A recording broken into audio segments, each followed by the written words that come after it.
So how did the Heart of Advantage actually get started? Well, honestly, I believe that the Heart of Advantage came from my childhood and really my upbringing. Just always thinking of other people. I remember my mom telling me the most important thing is people. It's not things, it's not what you have, it's really about how you treat other people. And I believe that really came to fruition in my brain, just remembering that constantly, that, yeah, you know what, those people actually are more important than I am. And she would say that. She'd say, you know, you got to view other people as just as important or more important than you are. And so when I started thinking of how I wanted Advantage Heating to, really when I started thinking of Advantage Heating and how I wanted to formulate what we were going to build and have that heart, that's really what it was about. It was about other people, and I have always said, you know, when we have a customer, I really want a customer for life, meaning that once they've done business with us, they really want to do business with us for the rest of their life. Now, I understand they're going to move. I understand there's going to be situations where we can't have them as a customer for life, and but that's really the whole heart of Advantage, is treating people, in my opinion, the way that I would like to be treated, actually better than what I want to be treated. And I really feel like we've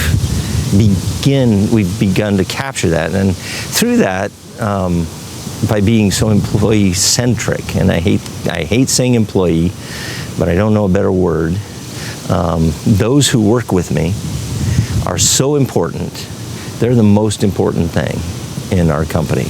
Customers really are second, and that it's hard for me to say, and that doesn't fit the real business model of most companies, because, hey, customer's always right, the customer's most important. But I believe that if we treat our customer, the people who work with us, and if we all have the same focus, that they're going to portray that to the customer. And so the customer feels that love, and they feel that heart, and they understand that they're being well loved and well taken care of, because we take such good care of everybody in the company. Yeah, so how do you do that? What are some of the ways of taking care of employees? So realistically, people want to be treated like people. They don't want to be treated like a number. They don't want to be talked down to. They don't want to be told what to do and how to do it. Yeah, they have to be instructed. They have to be trained. And so we go through the whole training. We actually have so much training right now, it boggles my mind, because we've created a training center, and in that we bring people in who've maybe been doing this for a long time, but they just really need to fine-tune what they're doing. Or we have guys who've never done this before, and we'll run them through 3-4 weeks of training before they even get out into what their job's going to be. And so we'll train and train and train, and then we continue to train them every day or a couple times a week. And if there's something that a problem that they come up with, there's always someone that they can call and say, hey, I don't understand what to do here. I don't know what to do. And can you come out? And one of our trainers will come out on site and go through that. That way, the customer never feels that maybe they got someone less than the last time. We want to make sure that the customer feels like they're well taken care of always. So that's really what we've been looking at, is trying to make sure that every single person that works at Advantage Heating is treated as well as I want to be treated, better than I want to be treated. I love going out and talking to the guys in the morning, and I haven't been able to do that for a while, so I'm really wanting to get it back out there and just talk to them and tell them what a good job they're doing and thank them for what they're doing. I mean, and when they're happy, the customer is happy. So to me, yeah, the customer is really important, but our team, our people, they're the most important they're the most important part of Advantage heating and air conditioning. Yeah, we've got to have great leadership. We have to have great management, and we're continually working on that. We don't say that we have it yet, because we don't. There's always room for improvement, and there's always ways to get better. And part of my job, and what the leadership team does, Craig, the general manager, and myself, is we go to other companies to see what they do so we can better ourselves. Because we don't know how to do it all. And the guy that knows how to do it all, they stop learning. And I just can't. I have to continually be learning and growing and changing. And sometimes that drives people nuts, because I'm constantly, hey, what if we try this? What if we do that? Hey, let's change this. And the beauty of it is, I go to the people that are actually doing the work. Okay, so I'll go to the manager and I'll say, hey, what do you think about this? Okay, now let's go to the guys that are actually doing the job, and let's see how that affects them, because maybe it's really a bad idea. And that's happened. It's like, oh wow, that's a great idea. If we do that, we can be so much better. In fact, we can't figure out why we didn't do this a long time ago. Or they'll say, oh no, that'll screw everything up. And it's like, oh okay, oh yeah, I can see where that would screw everything up. Let's not do that. You know, so, but if you think of a team of about 70 to 100 people, okay, and each one has a different idea or a great idea of how to do something. Now we have 70 to 100 ideas of how to change and how to be a better company, how to take care of our customers better. Now we can take a look at 70 to 100 ideas instead of just one, which is me. I don't have all the answers. I don't have all the ideas. My people are way smarter than me. They're way better at what they do. They're better than I ever was at what they're doing. And that's the beauty of it. That's awesome. I want them to be better than I ever was. And so when they have input, when they have an idea and they have a suggestion, we grab it and we run with it. And we say, oh, yeah, we had someone come in, and I think he'd been here maybe 3 weeks. And he had an idea of how we could help our maintenance department, because we were really struggling in our maintenance department, and how do we get to people in our service and after hours and those kind of things. And he had an idea. Within 3 weeks, he handed us the paper, and within 3 weeks we said, oh yeah, we're going to change these things, but pretty much we're running with this exactly how you put it together. And he'd only been here for three or 4 weeks, only been working for us. Maybe it was a couple months, but not very long. And he came to us and he said, you know, I was really afraid to show you this. And we said, well, why would you be afraid? I mean, this is a great idea. Why wouldn't we accept your ideas? He said, because the last place I was at, I probably got fired. Because it was out of their comfort zone, out of their standard operating procedure. Not saying we do it the best, not saying that we know everything, but I feel like if you can get ideas from a whole team of people, we can better ourselves, and then that not only helps Advantage Heating be better, but it helps the customer experience so much. And that's really what it's about. It's an uplifting. It's a constant lifting up our team, and it comes from me, and I'm at the bottom. And if whatever I gotta do to lift everybody up, that's really my job, is to lift everybody up. And then it's the manager's job to lift their team up. And then it's their job to lift the people that are in training, the apprentices. Let's lift if everybody lifts everybody else up, then we're gonna be such a strong company, and everyone feels so much more connected by knowing that each person has their back. Each person is trying to help them grow and become a better person than who they are today. So that's the goal. How can we take everyone in Advantage and help them become the best version of themselves? How can we do that? Now, we can't do that 100% because they're only there for a certain amount of time. They work have to do their job, they have to do their work, they have to do those kind of things, and then they go home. But how can we do that as a company to the best of our potential? Does that make sense? Absolutely. Yeah. And that's really where the heart of Advantage came from, and we've got this really cool thing, #LoveFirst. When there's something happening to someone in the company, and everybody's heard this, okay, if part of the body hurts, it affects the whole body. So if one of our guys is hurting,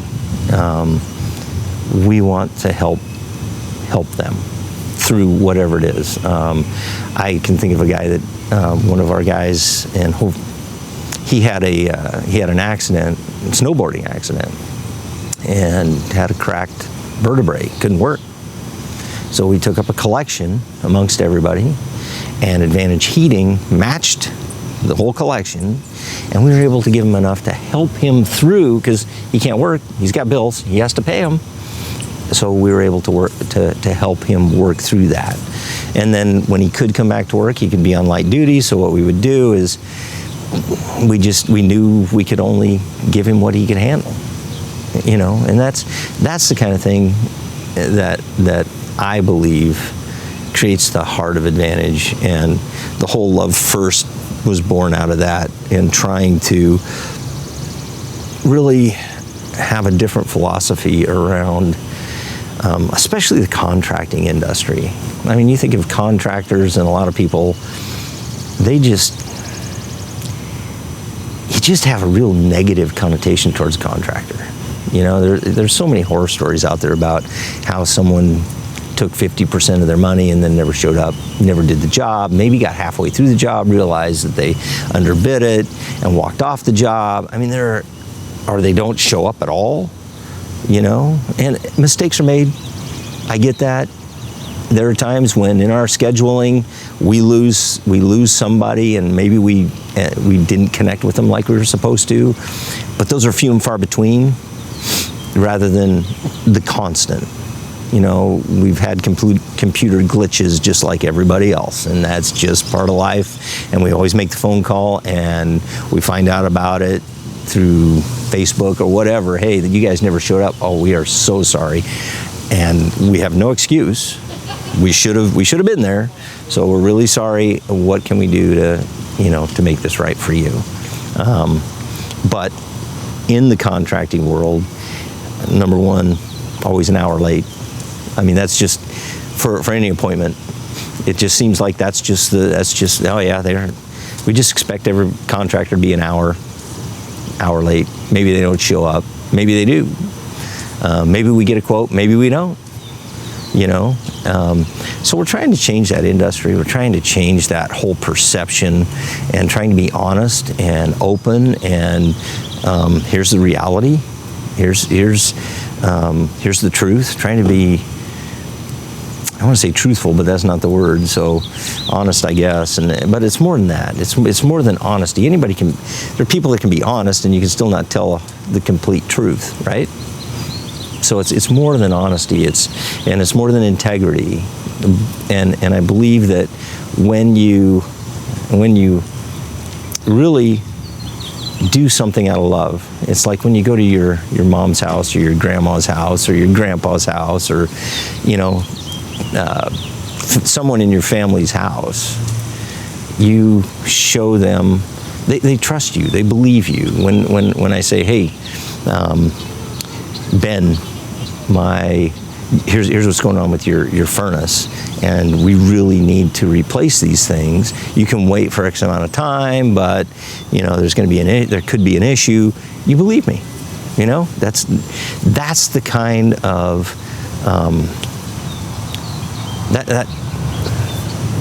that's the kind of relationship that we want to build with our customers, to where they're not concerned that we're going to rip them off. Well, and with all of the training that we do, we were looking at how can we really extend the warranties for the customer.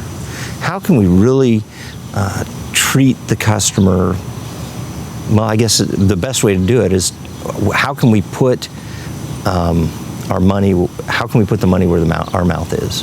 When we say, hey, we stand behind our equipment, we have the best training, we have the best installers, we have the best quality control, how can we do that? So we looked at it and we came up with 20-year labor and 20-year parts on some of our equipment. Now, it's not on all of it, but it's on most of it.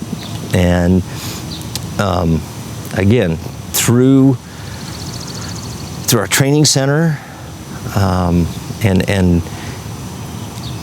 and our guys that are constantly learning and growing and becoming better and better at their craft, we can do that. It's like a no-brainer. It is truly, we believe, number one, in our guys and our craftsmen, and we believe in the factory. Daikin is going to take care of us. And we know that they're going to take care of anything that goes wrong because they've proven it over and over and over again. And the culture that we've built in Advantage Heating for our customer, Daikin has the exact same culture. So it's really nice to partner with somebody like that. And so the 20-year labor and 20-year parts came out of that came out of our culture, and we said, yeah, why wouldn't we do that? We're going to be out, we're going to take care of the equipment, we're going to make sure that everything is right, and we know that it'll last that long.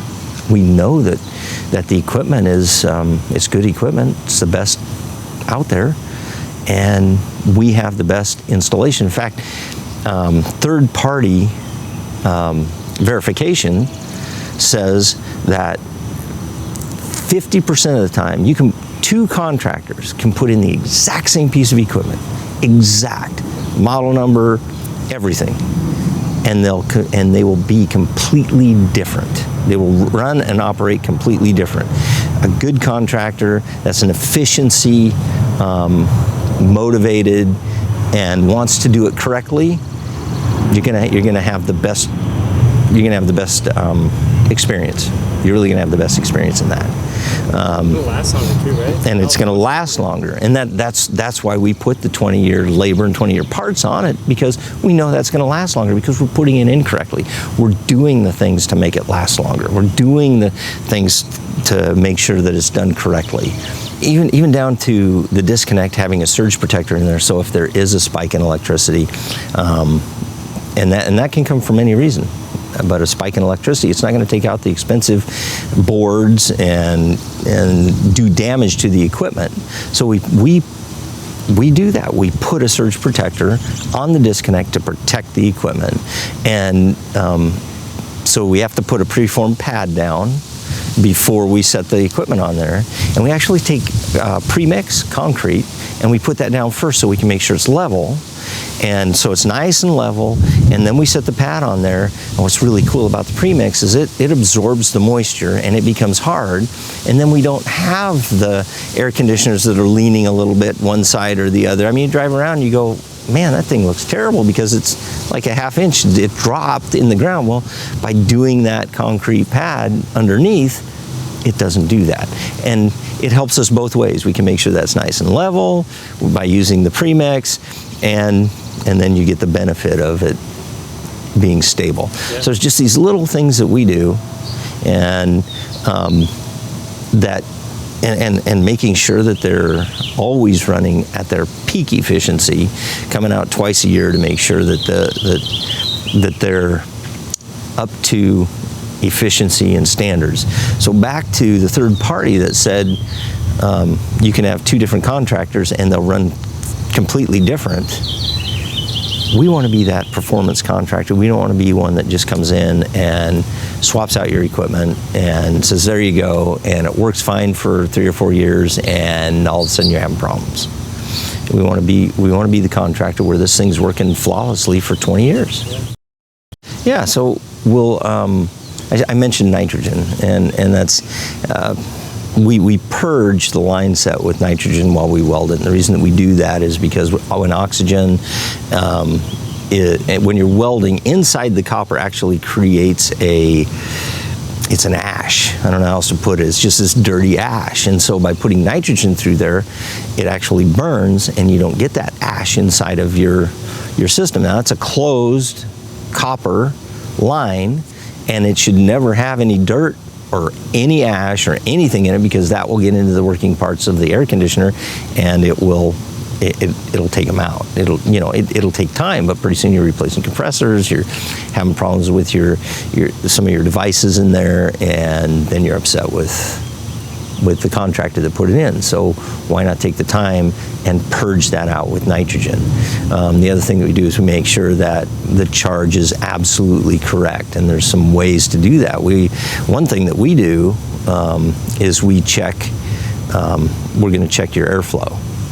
And so we need to know exactly how much airflow you've got going through your ductwork, because people don't understand how that affects your equipment.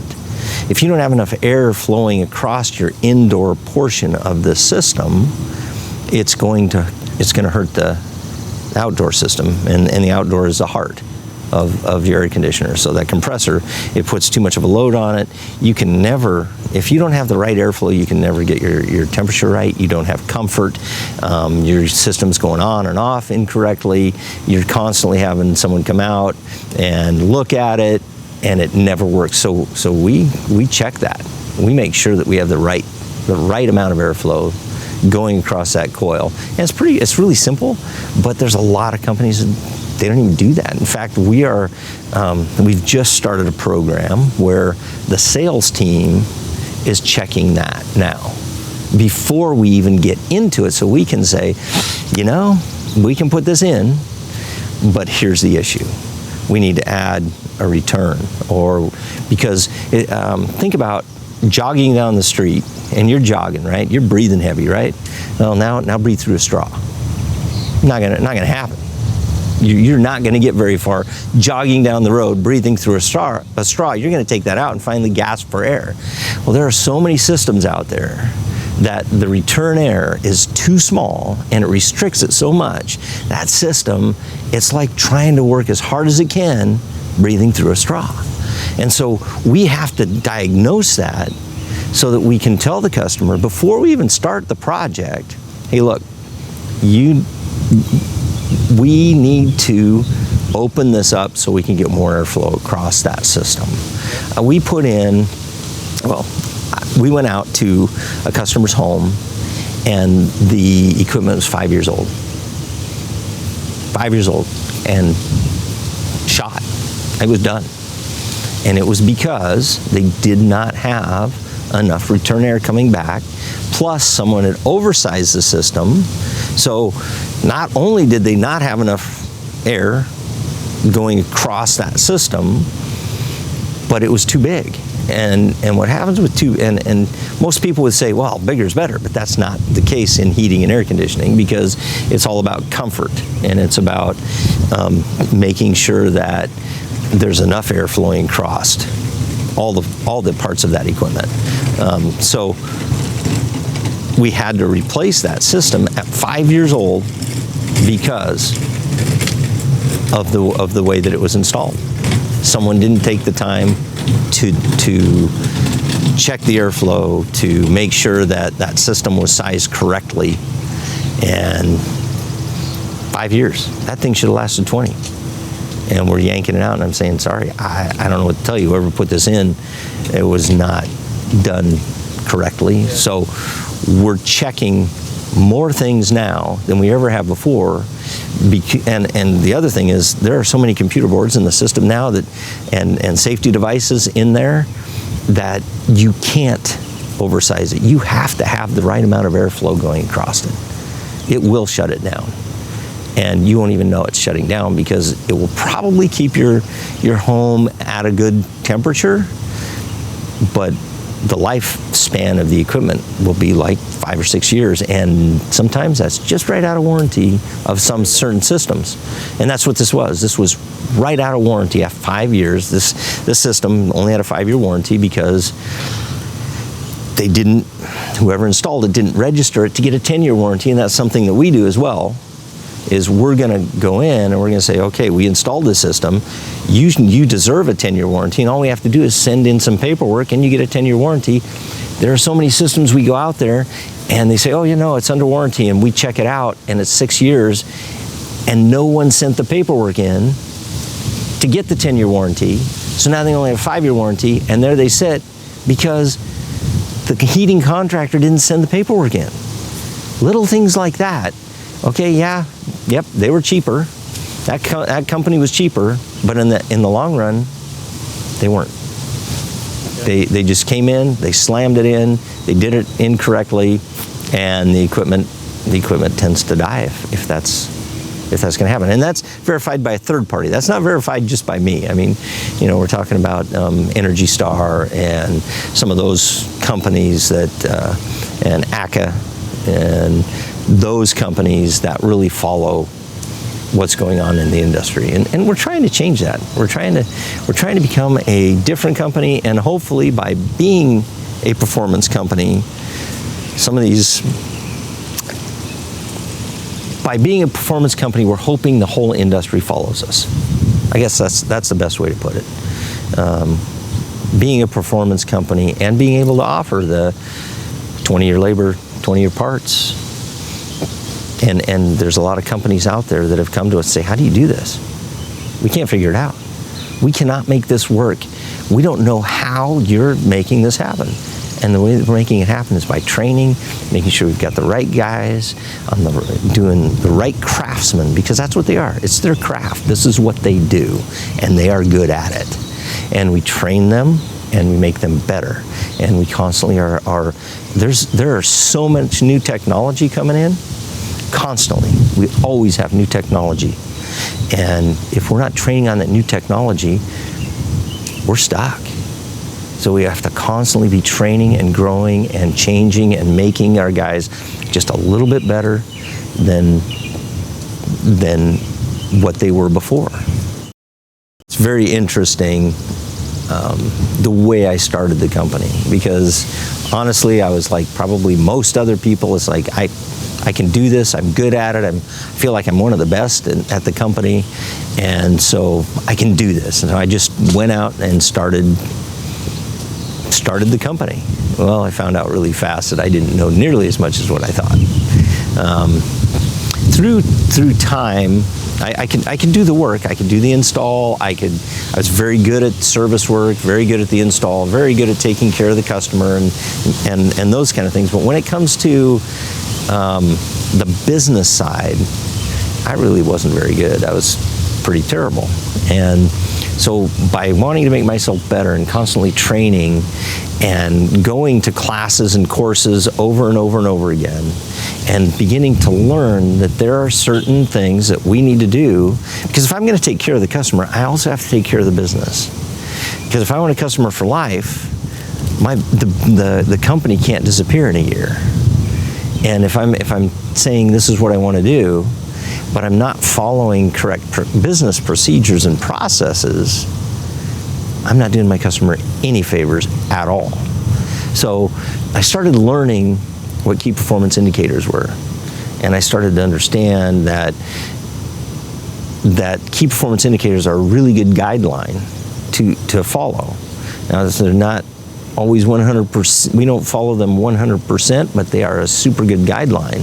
And so by going to these trainings and taking each part of the business and dissecting it and creating its own financial profit and loss. So I know how much each department does.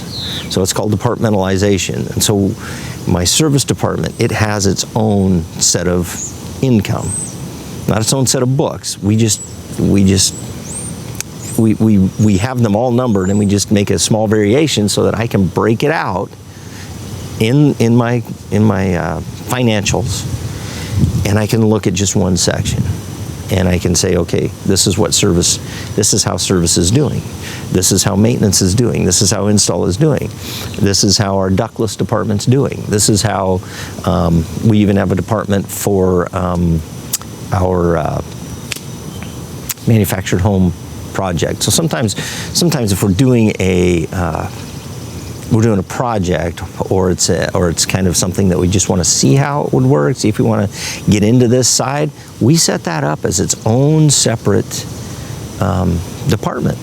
So we can look at it and we can say, okay, yeah, this makes sense. What we're doing here is actually making sense.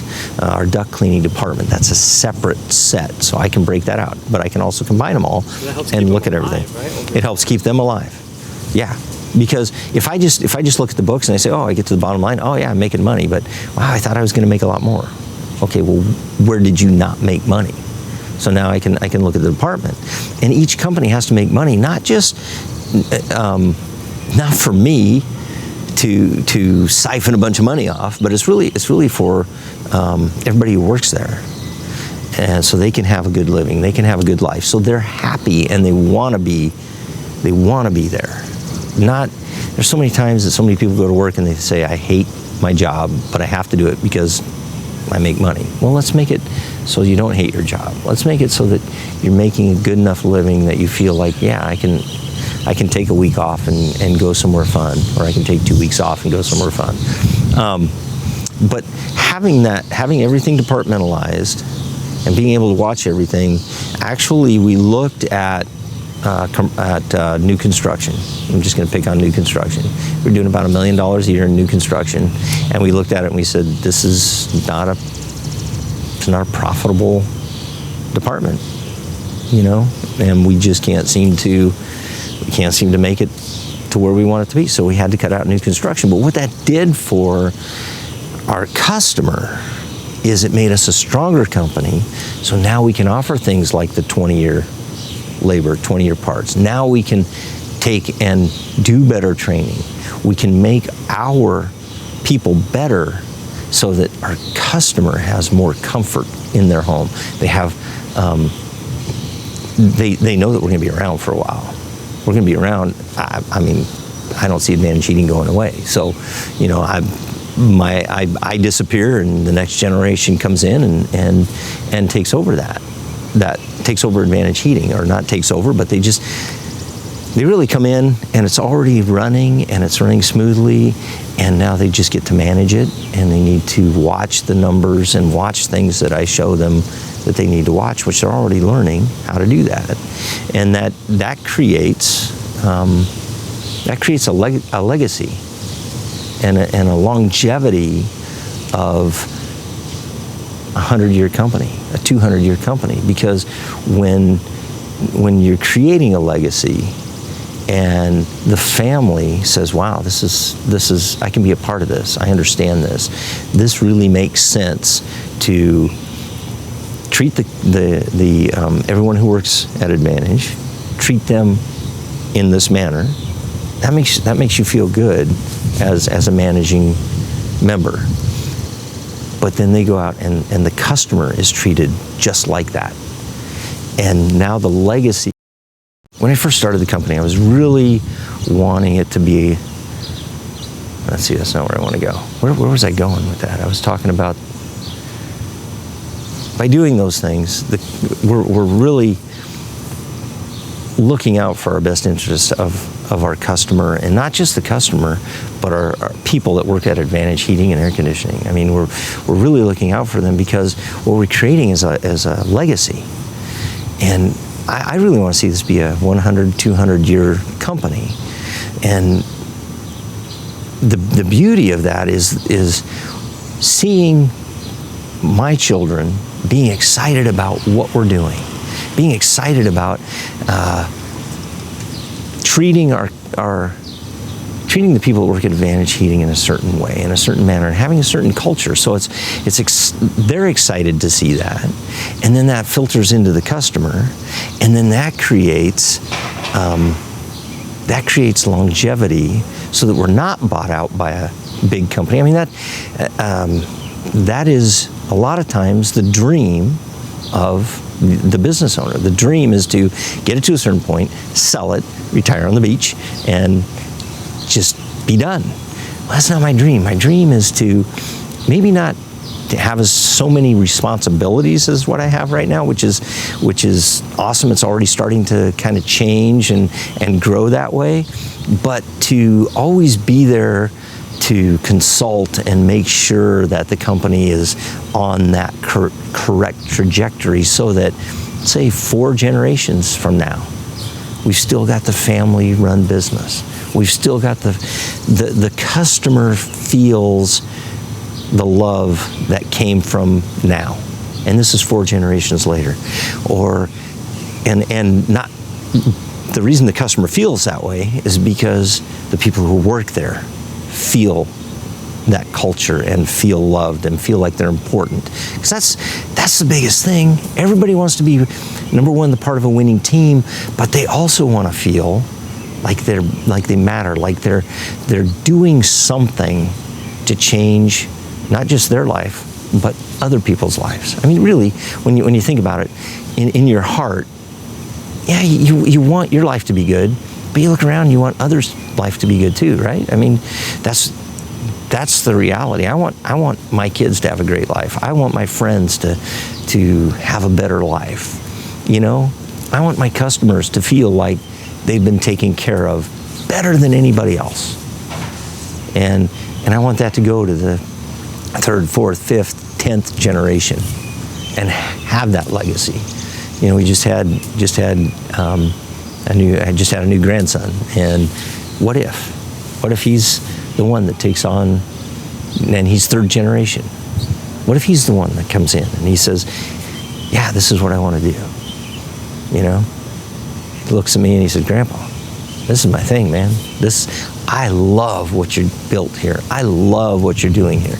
And if he doesn't, that's okay. But someone will want to grab onto that, and it's going to continue to go down and continue to have the culture we have now and have that love first attitude, and make sure that we are in business that long. And it takes a lot of planning and a lot of organization and a lot more than I ever dreamed it would take to run a company. I never dreamed that I needed to have different departments. I never dreamed that we would have, I'd sit down and actually create a budget. I hate budgets. But now I love them. Because what I've done is I've departmentalized everything so that now I can get the numbers and I can say, okay, if we do these numbers, it's very simple. We can work backwards and we can calculate a goal.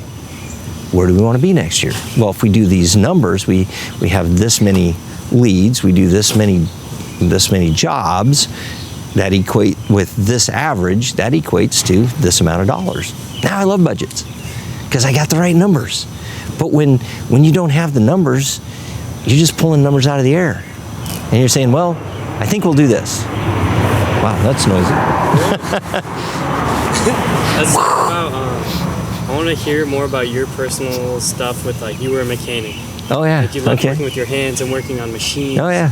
And then you worked with furnaces and, like, HVAC stuff, and you worked on those and, like, killed it, right? Like, you said you rose to the top. And I was always, so even if you want to start when you were a kid, you know, working with grandpa or something, whatever speaks to you.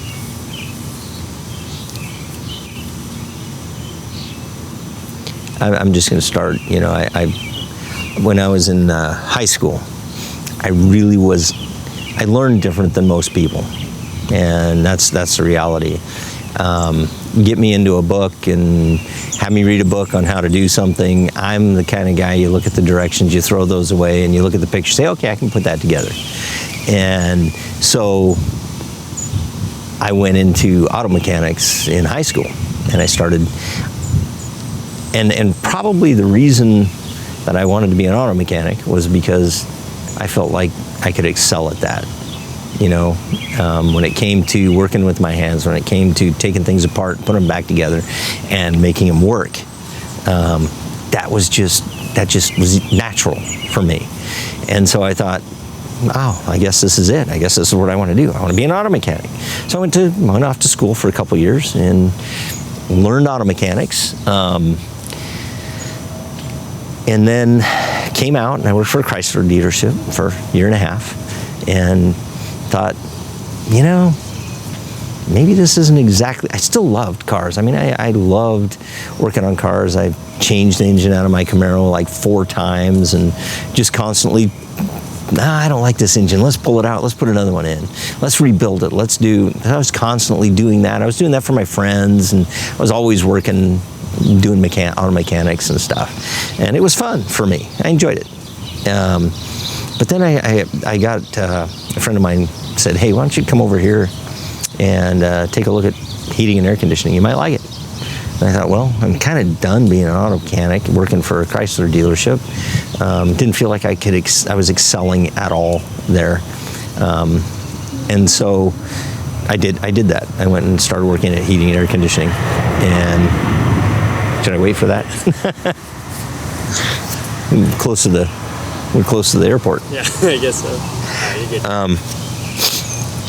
So it really, from going from auto mechanics to heating and air conditioning, working with my hands, learning stuff. My dad was in construction, so I was always around construction. So I knew how to use a saw. I knew how to do things. I had an eye for that kind of stuff. Anyway, yeah, I would go on construction sites with Dad, and he'd show me things, and so I kind of had that down already. Going from mechanic to heating and air conditioning is like totally separate, but it also meshed together. And then I just started working through. The first thing that we learned was new construction, because that's just how you started. Here you go. You're going to learn new construction, and you learn how ductwork is run and done, and new construction, and you can see it because it's all open, and you can start seeing things. And then I finally went to Howard. He was my direct supervisor, and I said, "Hey, Howard, I'm kind of done with new construction. Is there any way that I could maybe get into remodel, the retrofit side?" And he thought for a minute. He said, "Yeah, let's see what we can do." So I started learning that, and that's just totally different, because instead of having a set of blueprints and you know exactly how you're going to run everything, and everything is kind of figured out for you, now all of a sudden you got to learn yourself. Because nothing's the same. It's always different. So that was a blast to me. That was like, oh wow, I can't sit and do the same thing over and over and over again. That's why I can't be in a factory or anything like that and watch someone my brain just doesn't work that way. And thank goodness there are people who love that. And I'm not putting that down at all, because we need every facet of personality. Because if everybody was the same, we wouldn't get anything done. There'd just be a whole bunch of people like me that have ideas, and hey, let's do this, let's do that, and so. Maybe let's wait for the wind. Okay.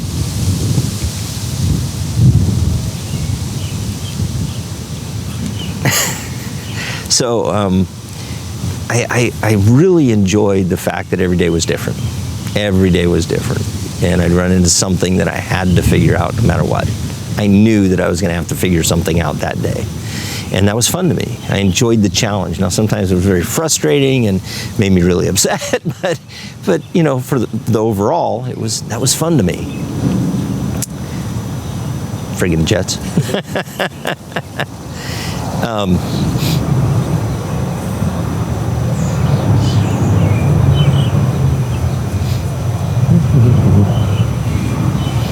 I don't know if you want me to keep going on this. I mean, no, definitely. Okay. I like this. All right.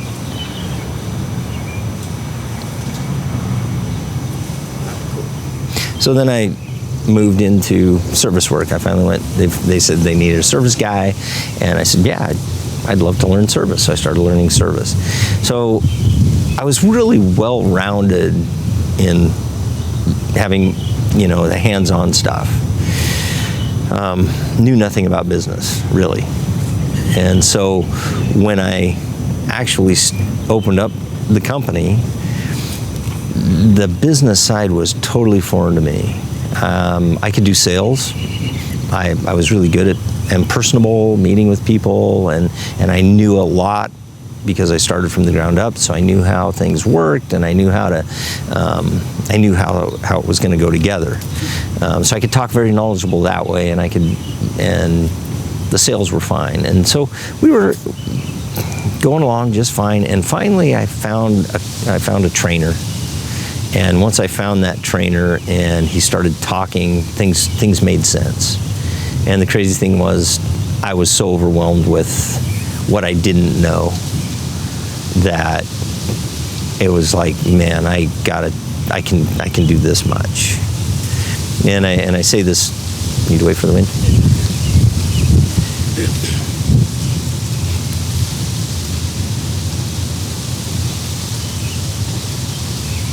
Well, maybe it's not going to stop. Yeah. It's so nice though. It is nice. It's a good spot too. Yeah. This may be the end. The wind may just keep us from. It's up to you. I think we'll finish out this story, and then we've got a real nice, like different aspects of your life and everything. Like if you feel good, I feel really good about it. I think this is great. We'll edit up all these, send them to you, and then you can fill in the holes.